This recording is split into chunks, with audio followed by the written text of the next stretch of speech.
Ladies and gentlemen, good day and welcome to MPS Limited Q1 FY2026 earnings conference call.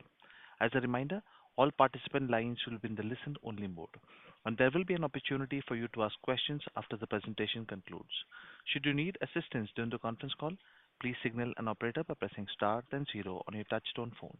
Please note that this conference is being recorded. I now hand the conference over to Mr. Rahul Arora, Chairman and CEO. Thank you, and over to you, Mr. Arora. Thank you, Ranju. Good evening from Singapore and a warm welcome to our Q1 FY26 earnings call. Today on the call I have with me Prarthana Agrawal, CFO of MPS Limited, Srinivas TV, COO of MPS Limited. A warm welcome to Srinivas to his first earnings call at MPS. Archana Jayaraj, Chief Operating Officer, MPS Interactive and MPS Europa. Prarthana joins us from our corporate office in Noida, Srini from Bengaluru and Archana from Bengaluru as well. Prarthana will kick things off in our opening segment today by discussing our financial performance. Then Srini will update us on our education and research solutions business segments. Archana will discuss the progress in our corporate learning business. Finally, I will provide an update on the outcome of our board meeting held earlier today before opening the call to questions. Let's get going. Over to you, Prarthana. Thanks, Rahul. Q1 FY26 was a soft start to what should be a remarkable year for MPS. Revenue growth was muted at 3.9% over previous year, though EBITDA grew by as much as 22.51%. Headcount has grown from 3,007 employees to 3,263 employees, reflecting the scale-up we expect as we progress through the FY. We brought DSO days back to 45 in Q1 FY26, an achievement my team and I are proud of and are looking forward to sustain. The excellent corporate governance around redistribution of surplus capital is being followed through by tight execution from finance and operations and working capital management. I would like to highlight that we have reset our segment reporting to reflect how the management team views the business today and towards Vision 2027. Our reporting now will be on a market-based approach rather than a product-based or service-based approach. Our core business segments based on the markets we target are research solutions, education solutions, and corporate learning. Research solutions include content and e-learning solutions for journals, books, and MRWs inherited from Macmillan ownership of MPS. Platform solutions from Legacy Macmillan, the acquisition of Think in 2017 from Digital River, and acquisition of Highwire from AKKR and Stanford University in 2020. The acquisition of AJE from Springer Nature completed in February 2024. Education solutions include the content, platform, and e-learning solutions business, servicing education clientele inherited from Macmillan ownership of MPS. Acquisitions of Element in 2013, EPS in 2014, and TSI Evolve in 2015. Acquisition of MedPlus from Borneo Corporation in 2016. India operations that support the US education business. Acquisition of Topsin GmbH from Tata Industries in 2018. Corporate learning includes acquisition of Tata Interactive Systems Limited and AG in 2018. Acquisition of EI Designs in 2022. Acquisition of Liberate Learning in 2023. Our revised go-to-market strategy focuses on representing firm-wide capabilities to the marketplace rather than our previous product-based approach. We unlocked this strategy first in 2022 and have since then scaled its execution. The CODM has evaluated the business activities and accordingly has realigned the composition of the business segments to reflect the changes in the internal organization structure. Accordingly, the segment revenue and results have been reclassified for all the reportable periods. I want to now hand it over to Srini to discuss the developments in our education and research solutions business. Thanks, Prarthana. The education solutions segment recorded remarkable growth with revenue soaring by 56.64% in Q1 of FY26. Given the operating leverage available in the business, EBITDA more than doubled compared to previous year, and EBITDA margin was 36% in Q1 of FY26. What was even more heartening was that this extraordinary success was entirely driven by organic growth. since the last acquisition in this segment was way back in 2018. This impressive growth is driven by strategic collaborations with top-tier educational platforms, continuing education institutes, and globally recognized learning companies. The infusion of new high-profile clients and a robust pipeline underscores our relentless pursuit of excellence in this business segment. Moving on to research solutions, the aggregate snapshot in Q1 does not do justice to the remarkable business performance underlying. We did witness a small decline in revenue over previous year in Q1 in the research solutions, and this decline was entirely due to intentional right sizing of AJE, which is now operating at an annual run rate of $12 million in revenue at impressive margins. The growth in the rest of the portfolio, particularly journal editorial office and peer review and content platform solutions for journals, books, and MRW, is lost in the AJE noise.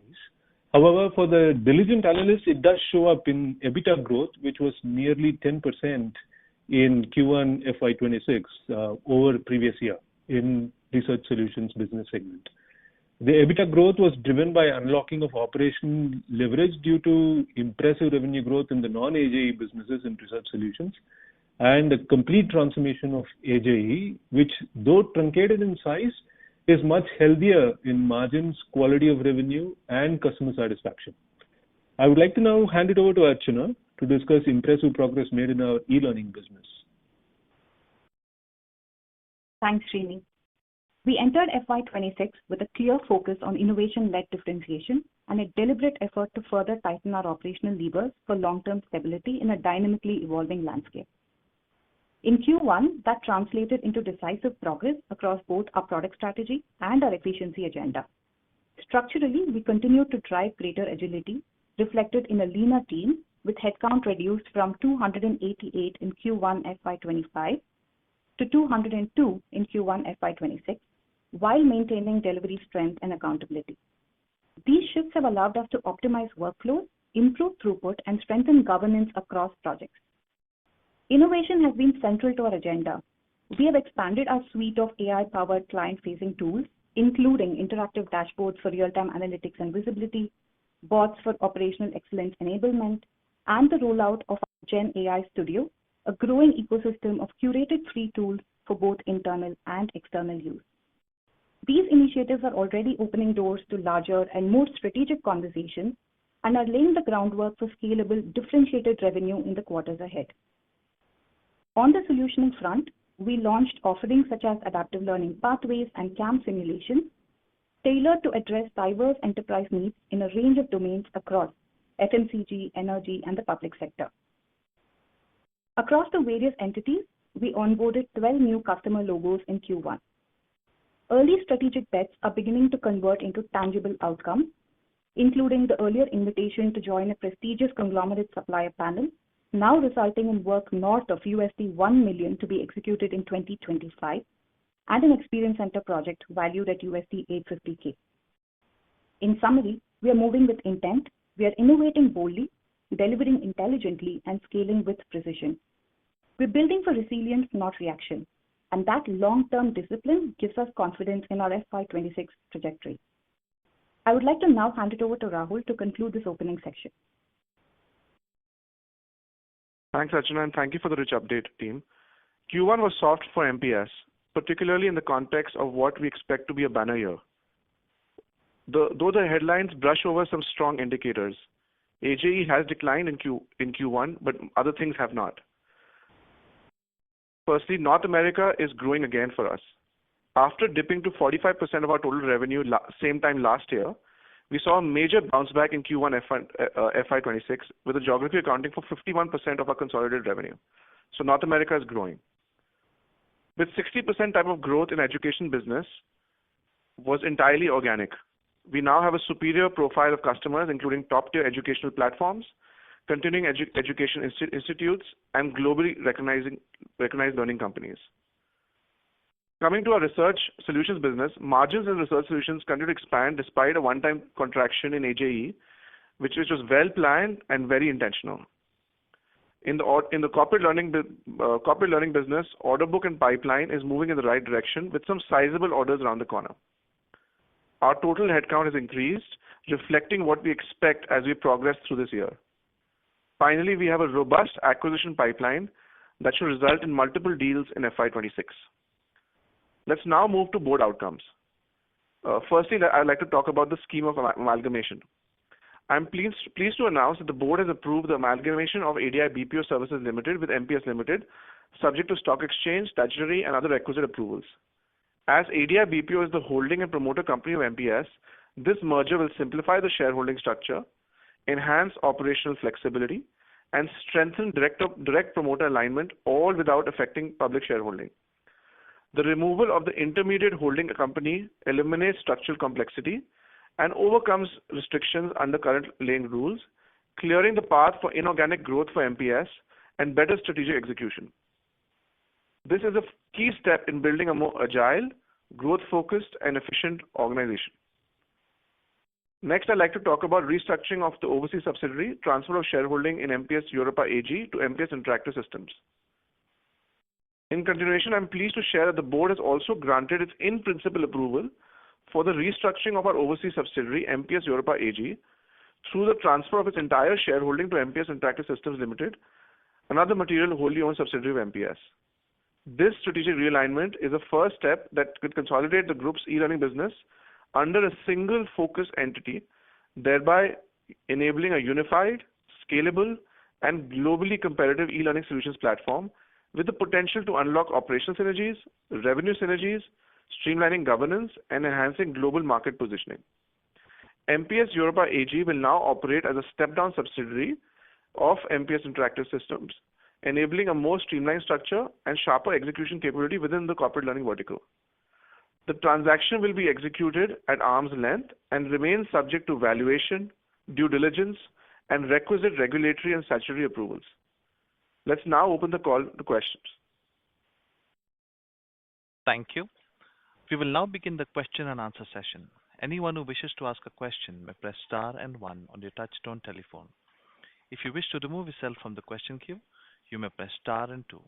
Participants are requested to use handsets while asking a question. Ladies and gentlemen, we will wait for a moment while the question queue assembles. The first question comes from the line of Navid Virani, Bastion Research. Please go ahead. Hello, am I audible? Yes, you are audible. Yeah, so thank you for the opportunity. So first one, I just wanted to understand regarding the overall growth in the last few years. If I look at the overall top line growth, it looks like it is mostly driven by acquisitions. And additionally, what as an outsider, what I'm able to see is that this growth is mostly one-time in nature. And so my understanding was that once we acquire an entity, there will also be some part of organic growth which will come with that entity. But that is not something which I'm able to see right now. I can be completely wrong. So can you just throw some light here and improve my understanding there? Sure. So let's take Q1 FY26 itself. So if you look at this quarter, essentially what's taken place is with AJE, and I'm ballparking here, there's been a year-on-year decline of about 20 crores in revenue, and that has been highly intentional. We have exited things that were not profitable, and the focus has been entirely on making an unprofitable asset highly profitable. We have now hit EBITDA margins of 23% standalone at AJE. So if you take AJE out, the business would have grown organically at, if you take the decline of AJE out, the business would have grown organically at 10% for the research solutions business and at 15% for the overall business. So the business is growing organically with the exception of AJE. This AJE hang will continue through FY26, but fundamentally the rest of the business is growing, and this growth does not include any acquisition. So this is pure organic growth.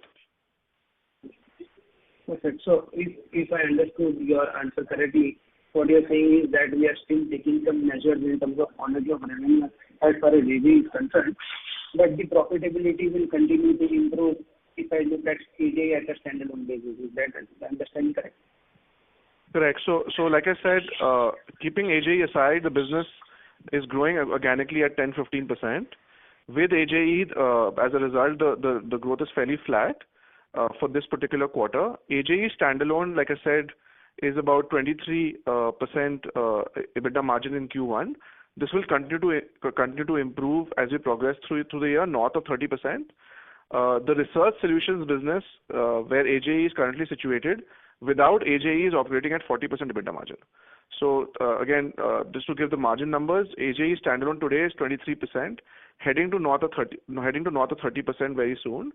And without AJE, the research solutions business has an EBITDA margin of 40%. Thank you. Mr. Virani, please rejoin the queue for more questions. Next question comes on the line of Krushi Parekh with Google Rock PMS. Please go ahead. Yeah, hi. Maybe if I can stick to AJ right now. So when you said 20 crores was the impact on a quarter-on-quarter basis. So on a yearly basis, this would be around 80 crores? So the run rate for AG that we expect for FY26 is $12 million. And the impact that I was giving you was Q1 FY26 versus Q1 FY25, the 20 crores. And again, the 20 crores is a ballpark. Okay. And the run rate for FY26, we're expecting about $12 million. Sure. And on the same lines, what is the rationale for, you mentioned that this was planned and intentional. So what was the rationale for, so I understand the margins part, but was it that the client to whom we were catering to was not ready to, help us with more margins, or was it something else? Yeah, like I said, the MPS overall, we've always been very disciplined with capital allocation and margins. Given that we are in an industry where you can grow organically at 10-15%, you can't grow more than that organically. And in order to grow at a higher clip, you need inorganic growth. And to fund that inorganic growth, you need cash flow. So we've always had the discipline to run high margin businesses and reinvest surplus cash into acquisitions to drive 20-25% overall growth. So anytime a business is operating at a low margin, we try and solve for the issues in the business that are leading to that low margin. That's what we've done with AJE. There were clear definitive measures taken, which meant that the revenue has declined, but we're constantly looking to improve the margins. Thank you. Mr. Parekh, please rejoin the queue for more questions. Next question comes from the line of Grishma Shah with Envision Capital. Please go ahead. Yeah. Good afternoon to the management team, and thanks for taking my question. Curious to know what is this entire amalgamation leading to in terms of dilution and any other outgo from MPS at the moment? There is no change in shareholding. There is no tax impact or any commercial impact to MPS. This is simply a corporate restructuring at the holdco level. So currently, the way it was structured was that between the ultimate promoter group and MPS, there was an intermediary called ADI BPO. That intermediary is getting eliminated and collapsing into MPS. So commercially, financially, even in terms of shareholding, there is no change. But yes, there will be one less entity between the promoter group and MPS. Okay. And the promoter shareholding in terms of percentage will also remain the same in the company? Remain the same. Exactly the same. Yes, exactly the same. Okay. And AJ, when we acquired, what was the revenue, and now what is the fall that we are, currently it is $12 million, but when we acquired, what was the revenue? Last year it was 18 million, 1.8, and this year we're doing 12, is what we expect on a conservative basis. Thank you. Mr. Shah, please rejoin the queue for more questions. Next question comes from the line of Saurabh Surendra Shah with AUM Fund Advisors. Please go ahead. Hi, Rahul. Again, just focusing on AJE. When do you expect to start showing some growth in AJE, which means, your kind of lower-end clients are completely taken off and you're either able to increase business with existing clients or add more clients? Do you expect to see any of that in FY26? And, if not, then when do we start seeing, the kind of growth that you are normally delivering? A lot of activity is taking place, has taken place last year and is taking place in FY26 26. That is activities of three forms. One is we're entering into today, as of today, the only B2B partnership that we have in AJE is its Finger Nature. We're looking to expand that partnership to multiple publishers. So a lot of conversations, a lot of discussions and negotiations are happening.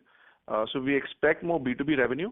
Today, B2B revenue is less than 10% at AJE. Most of it is B2B2C. So we expect that to grow. Secondly, our product Rubric, which is a DIY AI platform, we expect that to scale as well and contribute to the overall revenue of AJE. And finally, on the B2B2C side, we are now looking to expand beyond China, given that China is the predominant market for B2B2C for AJE right now. So these are the three levers that we are unlocking. We expect results primarily to show up from Q1 of FY27. So April 2026 is when we start to see the results. This year, on a conservative basis, we're forecasting $12 million for AJE. Okay. So you said from 18 million down to about 12 million. So you expect this to be about 33% down on a full year basis. And FY27, any order of magnitude we should consider? Do you think this could go to $20 million from the three acquisition? So I think If you look at the research solutions business without AJE, it's growing at 10-11% right now. So we would expect similar growth from AJE once this this transformation settles. So back to 10-11% from Q1. Thank you. Mr. Shah, please rejoin the queue for more questions. Next question comes on the line of Vikas Mistry with Moonshot Ventures. Please go ahead. Thanks for the opportunity, Rahul. Couple of questions. Yeah, last time when we did the AG acquisition, we have clear criteria to just increase the revenues. Earlier, the revenue of AG was 20 million, so we didn't take some part of the business. We didn't acquire some part of the business. Then revenue was 18 million. Now it dropped down to 12 million. And before 1 year, we are doing acquisition. We will have discussions that we continue to cross our EBITDA and continue to have clients to give further services of AG to other clients. But it is not happening. What has been happening there, and do you think that that sharp downturn is because that some new competition has arrived and that are giving services at slightly lower rate, and your margins are getting equal out? Yeah. So so that everyone understands the question. So when we acquired AJE, there were two parts. One was Research Square, which was the preprints platform, and the other was AJE. We did not acquire the preprints platform because it was not a profitable venture. We only acquired the AJE piece of the total company. The revenue has dropped from 18 to 12 million primarily because of cost-cutting measures and making the operations more efficient. So that was the first exercise. So the revenue has dropped to 12 million. Financially, this has been a pretty remarkable acquisition. We're expecting a payback of 2 years. So within 2 years, MPS would have recovered whatever amount has been invested in AJE. So that's a pretty significant financial upside when you think of it either from an IR perspective or an ROCE perspective. And in terms of what's the revenue driver here, essentially, if you look at our competition in this market, B2B tends to be a pretty healthy, stable revenue stream for our competition. For us at AJE today, B2B is less than 10% of our revenue, and as a result, most of our revenue is coming from B2B2C, which has been volatile based on the cost cutting and things that we've done. The path for us really is going to be to the strongest lever for us is really going to be to enhance the B2B arrangements. Like I had earlier shared, today we are entirely dependent on one publisher. Within research solutions, we have 20 star accounts that we are knocking on to get into revenue share agreements with them.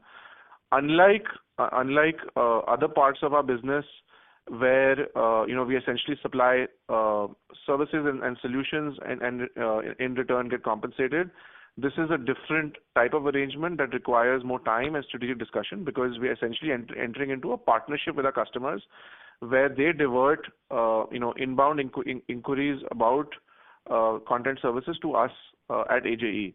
So the lead time essentially is around a combination of leadership blessing it, contracts blessing it. Once they bless it, the IT teams firing up the microsites and the website to which this demand will be generated to.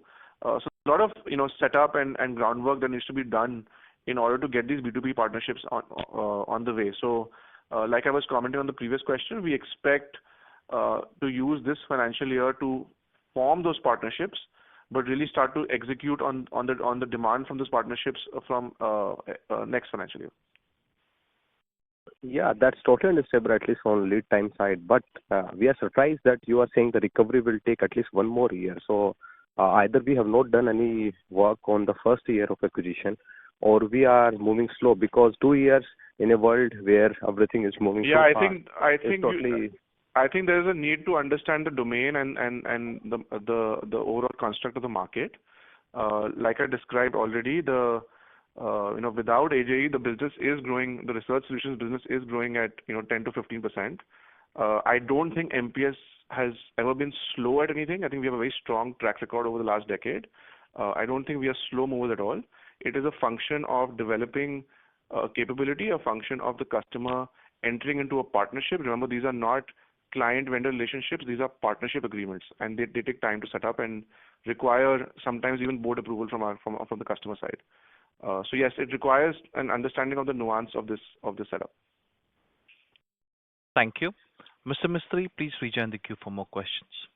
Next question comes on the line of Darshit Surti with Girik Capital. Please go ahead. Hello, am I audible? Yes. Hello. Hi. So in your P&L, in the other expense line item, it has grown by 3% on Q-on-Q basis. Can you elaborate on which line items it has impacted and what has caused it? Sure. I'll just bring Pratna, our CFO, in to answer the question about why other expenses have gone up. Thanks, Rahul. Yes, that's correct. The other expenses have grown by 3.76 crores on a Q-on-Q basis. The increase largely is on account of the outsourcing cost by 2.8 crores, which is in line with business, and another 1.8 crores on account of hosting costs, which is largely our cloud and hosting costs for our platform and journals business. This overall increase was compensated by a decrease in marketing cost and overall translation cost. So there's a net increase of about 3.76 crores. So this cost will stay in this range going ahead? Sorry, there's a lot of background noise. I'm not being able to hear you clearly. So this cost will stay in this range going ahead? Hello, am I audible now? Sorry, can't hear you. Sorry, is it better? Yeah, much better. Hello? Yeah, so I was asking this cost. Yeah. So this cost will stay in this range going ahead? Yeah, so as Pratna was explaining, this cost is in. So if you look at the side of the business that has grown, the education business has grown significantly. As a result, outsourcing related to the education business, as well as the standalone research business, has grown. So this is in line with the revenue growth minus AJE. So yes, so this will continue in terms of this particular level. Thank you. Mr. Surti, please rejoin the queue for more questions. Next question comes from the line of Jay Chauhan with Trinita Asset Managers. Please go ahead. Hello, good afternoon. Am I audible? Yes, you're audible. Yeah, thank you for the opportunity. So my question was around how are the conversations around AI impacting client budgets, and is AI being viewed as a tool for cost savings leading to pressure on pricing, or as a value-added service that commands a premium? Can you give more insights on the same, please? Sure. So we're seeing AI in terms of engagements, in two ways. One is the more dominant way is to drive operational efficiency. That is the more dominant way, where essentially turnaround times and throughput times of processes earlier managed by MPS there's a lot of pressure on to produce things faster, as specifically on the research business, where our customers essentially are subscription businesses. So the more content they push, the more they can monetize. So there's a lot of pressure on the supply chain to produce faster, and AI is an enabler that is driving that operational efficiency. So far, MPS through MPS Labs and its deep domain expertise has been on the right side of capturing market share and growth in the business. So, like I was pointing out earlier, if you look at research solutions alone, there's good solid growth there without AJE, and a lot of that growth is coming from volume growth from existing customers, which is largely to do with not just AI but also automation and leaner workflows. So that's on the research side. On the education side, the focus is more around product development and how AI can be unlocked in the development of products. And so there's less about efficiency and more about differentiation, and that's being embedded into the workflows. Finally, as Archana described on the corporate learning side as well, where our teams are using AI towards driving operational efficiency, which is basically showing up in the margin expansion that you see across the board. In terms of revenue streams, we are getting consulting projects where customers are asking us, to advise them on how AI can be used in their workflows. We are getting good e-learning projects around, helping the organization prepare for the implementation of AI, as well as gauging the organization's towards AI. So, majority today is to drive operational efficiency, which is helping us acquire market share, but also margin expansion. And some of it is got to do with new revenue streams that we have developed. But currently, these revenue streams are fairly small. Understood. That's all from my side. Thank you. Thank you. Thank you. Next question comes from the line of Ravi Naredi with Naredi. Please go ahead. Thank you very much. Rahul, I am shareholder since last 15 years, and in last 10 years, you have so much confidence now you were having previously. Thank you very much for this nice pickup.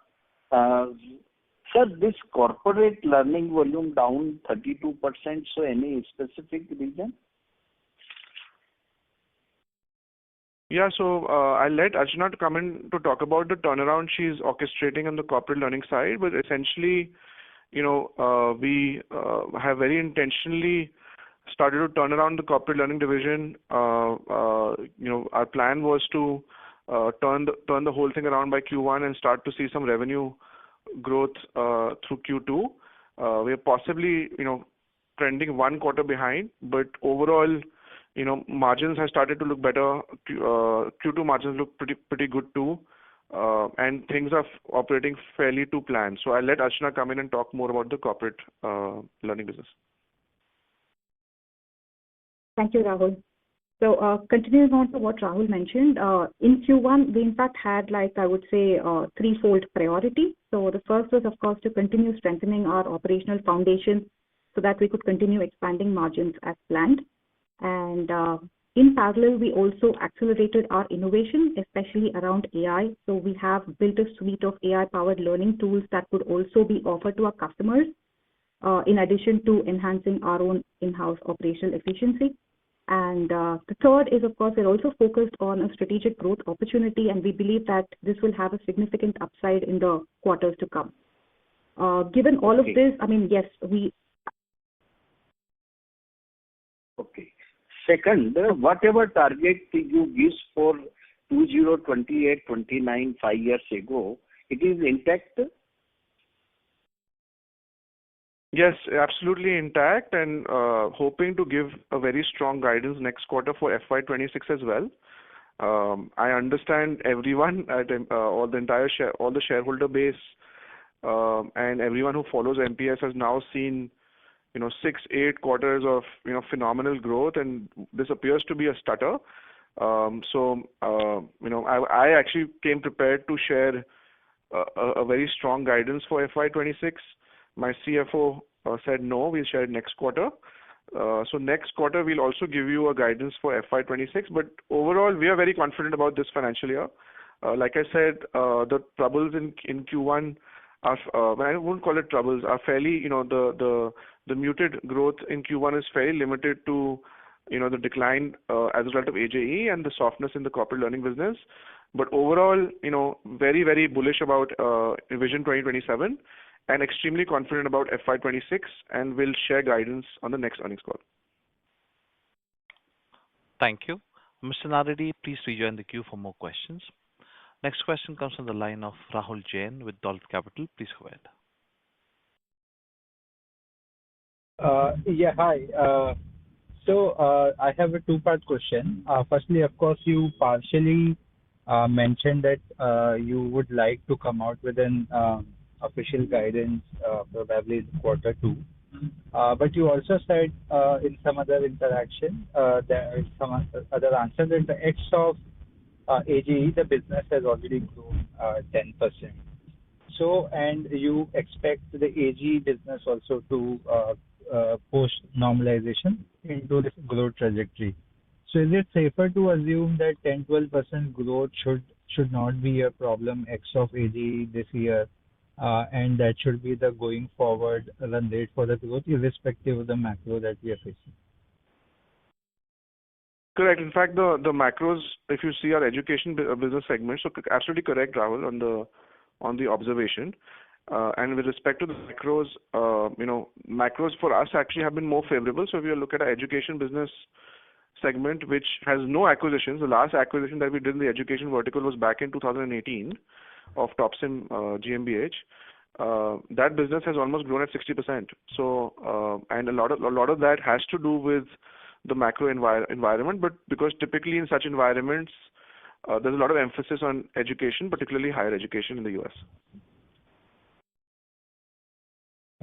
Right. And one clarity, what Pratna said on the other expenses side, given that the nature of those costs are usual, so it's safer to assume that remains the cost of run rate. Yeah, correct. So those are in line with revenue growth. So the large part of that was outsourcing and cloud costs. Both have to do with the underlying revenue growth. So they have moved in the same proportion. And this outsourcing cost would be more pertaining to the corporate learning business, or is it education and corporate? Right. Actually, all three. Education would be the highest of the outsourcing, and then there's outsourcing in research and there's outsourcing in corporate also. But education would be the highest in terms of outsourcing. Right. And in general, outlook, if you could share in terms of what are the trends right now to drive the research part of our business, which you see could trigger the momentum in this offering that we have. So I think three major drivers really. The first driver, with what I like to call more of the same, where essentially we are seeing volume growth in the core, what we used to call the core production business, where you're producing content for journals and books and MRWs. Because there's a lot of pressure on our customers to produce more content, they're looking at scale organizations like MPS that can deliver that content through a technology approach rather than a human approach. And therefore, because we're able to execute on that philosophy and deliver to the turnaround time and the quality levels that they require, which you cannot deliver through a human approach. So for example, you cannot produce an article that you get as a manuscript in 4 hours if you're using a human approach. And now customers are talking about producing articles in 30 minutes. So that's the kind of level of transformation we've seen in turnaround times. Turnaround times that used to be 30 days first came down to 2 weeks, then they came down to days. Now we're talking about, they came down to hours, now we're talking about minutes. So as a result, volume is growing significantly, and therefore we're seeing more market share expansion for MPS because our proprietary DigiCore platform enables most of that. The second type of growth that we're seeing is a brand new revenue stream, what they call journal editorial office, and peer review. This part of the value chain was never outsourced. It was kept in-house. This has gotten unlocked over the last couple of years in a fairly significant way. Initially, this was outsourced to very small companies, and then our customers realized that mom and pop stores can't deliver to the scale that they require, and now this outsourcing is traveling more to organizations like MPS. So as of today, this is the fastest growing part of our research solutions business. We have two customers that we are billing over $1.5 million for this work. We've added a third customer already, and gradually we'll get to 20 customers through the course of the next couple of years. So the second lever is journal editorial office and peer review, which is a brand new high growth revenue stream for MPS. And here the solution offering is subject matter expertise. So we're actually employing pretty seasoned research professionals, including today we have employed almost 200 PhDs that provide this kind of service to the publisher. And the third lever around the growth, of course, is through the acquisition of AJE. We now are also participating to service the needs of the individual researcher. Historically, this market was simply about solving a very small problem of improving the language of a researcher's paper. We are trying to step up based on all our expertise over the last 55 years in scientific publishing. We are trying to step up the value proposition, where the value proposition is not about improving the language of the paper, but improving the chances of the researcher's paper getting published, which includes not just improving the quality of the paper, but improving the quality of the entire submission, which is beyond just the paper itself. So those are kind of the levers within research, which give us tremendous confidence that once AJE stabilizes, that 10-15% growth that we're seeing, will continue to power forward. That's quite helpful. And last bit, if I could ask, and I know it's not a very relevant question to you, but maybe given your closer association, if you could help us understand that. We have seen this Magro filing for IPO a few days back. We have earlier seen one of your largest customers going for an IPO. So what explains the trend in this space, and does it directly, indirectly help our business? Because these are very mature businesses, but going for public much later in their journey. Is there any development happening at their end which could directly, indirectly impact us? So both the customers that you mentioned are in our top 5 customers. Both events have significantly benefited MPS. In one's case, there was a strong push, given that they're a scientific organization. There was a strong push on margin expansion, which we helped deliver to them through transforming workflows, through automation. So as a result, our business has done exceptionally well as our maturity as a supplier has improved for them.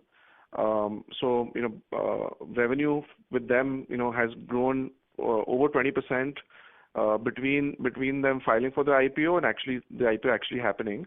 So we saw pretty remarkable growth. With the other customer that you mentioned, unlike the first customer where the focus is on margin improvement, for them the focus is on product development. And if you see our education business, grew at 60%. A large reason for that is extensive product development in the United States in education. So because our customers are producing more products this particular customer is producing more product ahead of the IPO, it's resulting in larger spends with us. In fact, one of them has signed a 3-year agreement with us, a volume agreement, which is leading to a lot of revenue growth for us. In terms of why IPO, I think historically many of these companies were family owned for many years. They then went to private equity ownership, and now after having exchanged 2, sometimes 3 private equity ownership, they are finally doing an IPO. So it's kind of been an evolution where family-owned businesses went to private equity or family offices. Then they went to another private equity slash family office, and then finally the second or the third group has now listed the company for their exit. Most of these companies, if you look at their how they're performing, are actually performing very well. Margins are pretty similar to MPS. Valuations, of course, are higher given that they're listed on exchanges in Germany and London. But yes, that's kind of been the evolution from our standpoint. Thank you so much. I'll join back. Thank you. Next question comes from the line of Deepak Agarwal with Param Capital. Please go ahead. Yeah. Hello, sir. Am I audible? Yes, you are. Yeah. So, my first question was on geographical concentration. So, obviously, North America now is 51%.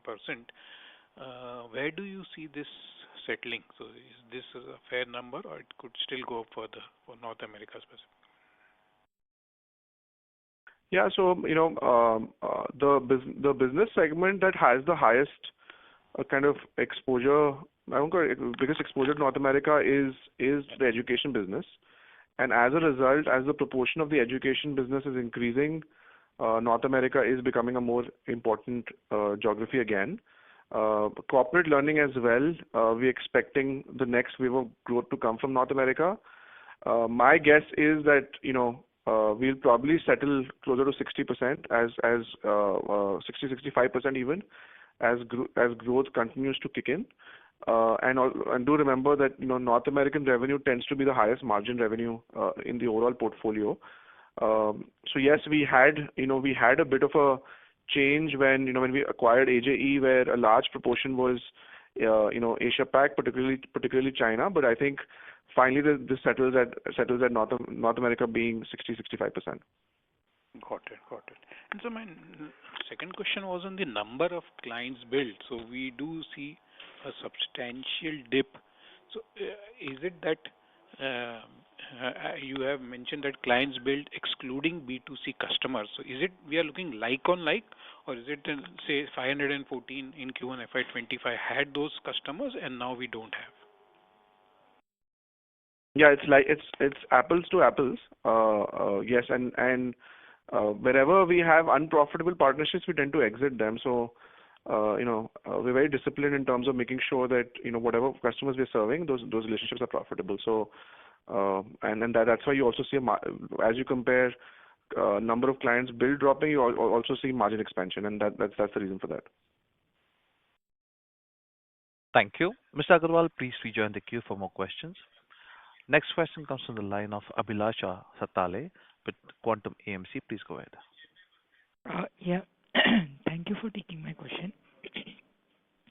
So I have a question on the inorganic expansion. So if you can just discuss your pipeline in brief. And lastly, as you have paid 95% of the dividend, then how are you expecting, if any, inorganic acquisition to fund through?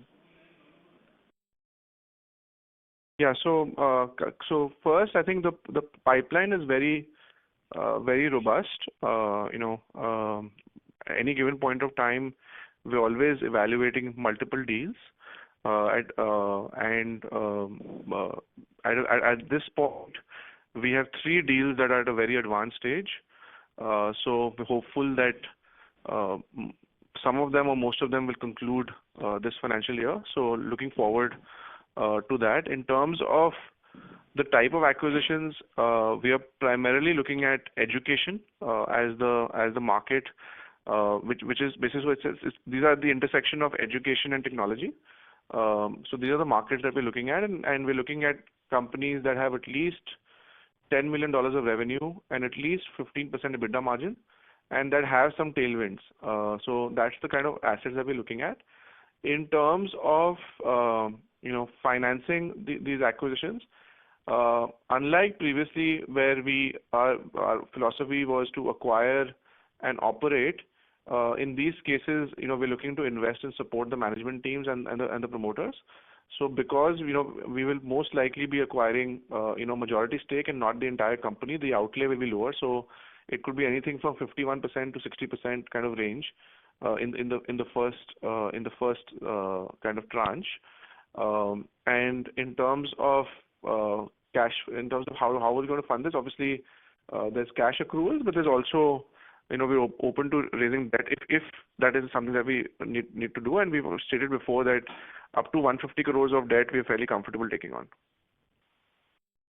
Okay. And the payback, whatever, payback you would be looking for the acquisition, that will be in the range of that 2 to 3%, what you have been maintaining. No, so I think with the distressed acquisition, you see a rapid payback. You see a 2-year, 2.5-year payback. And while I would not call AJE a distressed acquisition, I would call it, an acquisition that had financial and strategic upside, and that's why we pursued it. So AJE is trending towards 2. We think that these growth assets would be more like 3 to 5 years. Because essentially we are acquiring a vehicle for future growth. So I don't expect these growth assets to have these 2-year type of paybacks, because those are massive turnarounds, and essentially you're getting paid back to take that pain on. So there is no pain here that we're taking on. So I don't think we'll be getting those 2-year payback type of assets anymore. Thank you. Ms. Satale, please rejoin the queue for more questions.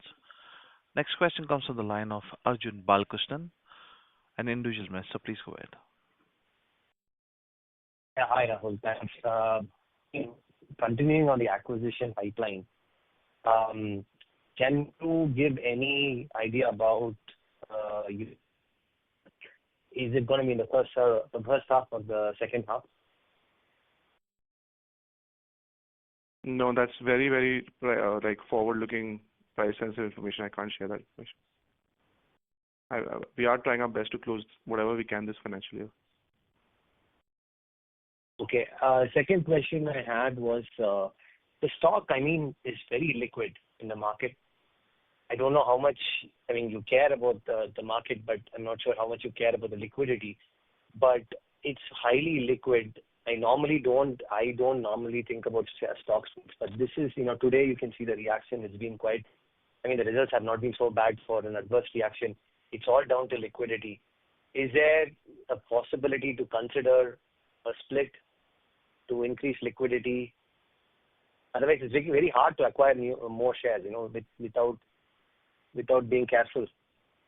Yeah, we've discussed this earlier at the board level as well, and the thinking is fairly clear that how many slices the pie has doesn't really affect the size of the pie, right? MRF is a great example of a stock that was very expensive. Yeah, I agree. Again, the management team and the board are in. Yeah, so the management team and the board are entirely focused on improving the quality of the business and focusing on the earnings and the revenue. What the stock price is and those kind of things are really what markets determine. We don't think of that as something in our control. Our focus is essentially on building, a compelling learning company of meaningful scale. We don't really look at stock price and that kind of thing. Our focus is entirely on building a resilient business. Thank you. Ladies and gentlemen, due to time constraints, we have reached the end of question and answer session. I would now like to hand the conference over to Mr. Rahul Arora for closing comments. Thank you so much for a wonderful earnings call.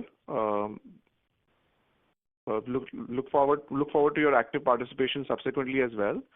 We appreciate all your thoughtful questions. Your outside-in perspective always helps us to learn and improve. I want to thank all our stakeholders for all the continued support and respect.